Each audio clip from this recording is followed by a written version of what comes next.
What is a DC and AC? DC mean direct current. DC mean direct current, while AC mean alternating current. Alternating current. अब हम दोनों की definition लिखते हैं, सही है कि what is a direct current and what is a alternate. तो अब आते हैं डायरेक्ट करंट की डिफिनेशन की तरफ। तो डायरेक्ट करंट की डिफिनेशन इस तरह है कि the current which is always flow in one direction, the current which is always flow in one direction is called direct DC, is called direct current or DC। तो DC current का definition क्या है कि वो current जो हमेशा एक ही direction में फ्लो होगा, तो उसको हम कहेंगे डायरेक्ट करंट। लाइक सपोज हम लेते हैं एक बैटरी हमारे पास क्या है, DC करंट का एग्जांपल।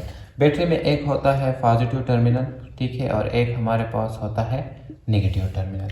अब इस पॉजिटिव और नेगेटिव टर्मिनल के साथ अगर हम कंडक्टर लगाते हैं, सही है, क्या करते हैं हम कंडक्टर्स लगाते हैं, ठीक है। इस पॉजिटिव टर्मिनल के साथ एक कंडक्टर लगाते हैं और इसके साथ एक बल्ब हम लगाते हैं जो कि एक रेजिस्टर का काम करते हैं। तो अब क्या होगा डायरेक्ट करंट में कि इस पॉजिटिव टर्मिनल से चार्ज फ्लो होगा और नेगेटिव टर्मिनल की तरफ आएगा।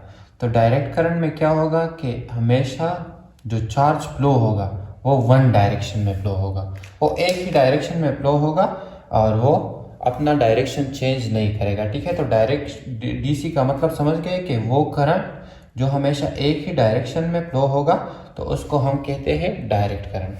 लाइक हम लेते हैं फॉर एग्जांपल बैटरी एग्जांपल है डायरेक्ट करंट की, ठीक है। बैटरी में एक होता है पॉजिटिव टर्मिनल, एक होता है नेगेटिव टर्मिनल। अब अगर हम इस टर्मिनल्स के साथ कंडक्टर कनेक्ट करते हैं तो क्या होगा कि पॉजिटिव टर्मिनल से चार्ज फ्लो होगा और नेगेटिव टर्मिनल की तरफ आएगा, ठीक है। चार्ज फ्लो मतलब करंट इधर से आएगा और इधर नेगेटिव टर्मिनल की तरफ फ्लो होगा। तो ये हमारे पास है डायरेक्ट करंट की एग्जांपल। डायरेक्ट करंट की ग्राफ को अगर हम देखें तो ग्राफ में क्या होगा कि हॉरिजॉन्टल लाइन में होगा टाइम,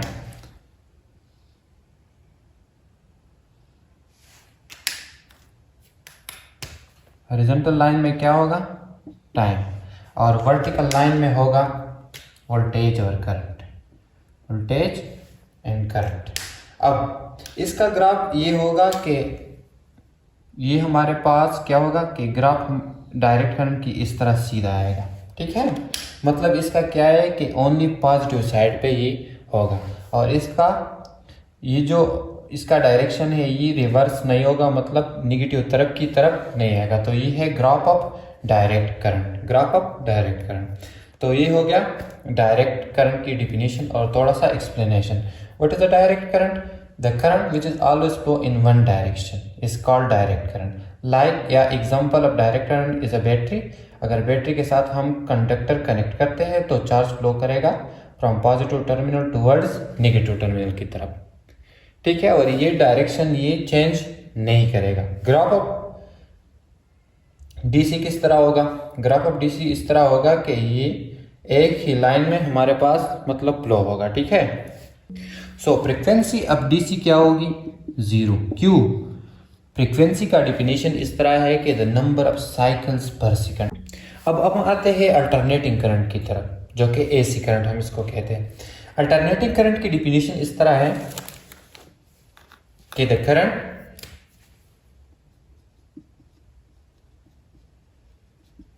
विच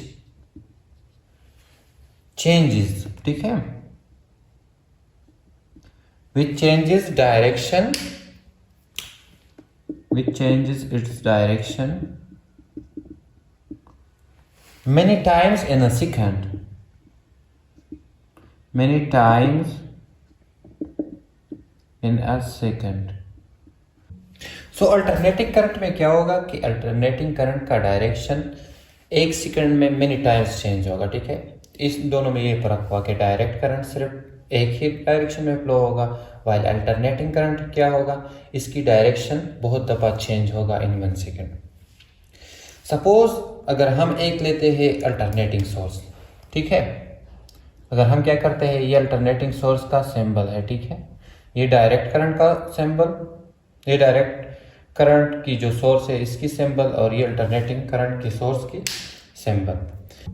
अब अगर हम इस सोर्स ऑफ अल्टरनेटिंग करंट के साथ क्या करते हैं, कंडक्टर लगाते हैं, ठीक है। और ये इस एक रेजिस्टर हो गया, तो क्या होगा, इस सोर्स से करंट फ्लो होगा इस रेजिस्टर में, लेकिन जो करंट फ्लो होगा उसकी डायरेक्शन का पता हमें नहीं लगेगा, क्योंकि उसकी डायरेक्शन चेंज होगा many time in 1 second. Like graph of alternating current किस तरह होगा, तो ये हमारे पास क्या होगा, टाइम, ये हमारे पास होगा पोटेंशियल डिफरेंस या वोल्टेज और करंट, सही है। अल्टरनेटिंग करंट की ग्राफ किस तरह होगा कि इसकी जो ग्राफ है ये पॉजिटिव साइकिल और ये नेगेटिव, मतलब ये नेगेटिव तरफ है, ये क्या है, पॉजिटिव तरफ। इसी तरह ये कभी पॉजिटिव कभी नेगेटिव, कभी पॉजिटिव कभी नेगेटिव।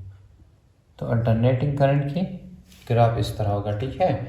मतलब एक दफ़ा ये पॉजिटिव साइड पे होगा तो दूसरी दफ़ा नेगेटिव साइड, इस तरह पॉजिटिव और नेगेटिव, ठीक है। तो ये चेंज होगा, रिवर्स होगा, ये करंट क्या होगा, रिवर्स, कभी पॉजिटिव कभी नेगेटिव, कभी पॉजिटिव कभी नेगेटिव। तो ये हो गया ग्राफ ऑफ अल्टरनेटिंग करंट। अब इस अल्टरनेटिंग करंट के साथ साथ हम क्या डिफाइन करते हैं, टाइम पीरियड, फ्रीक्वेंसी को।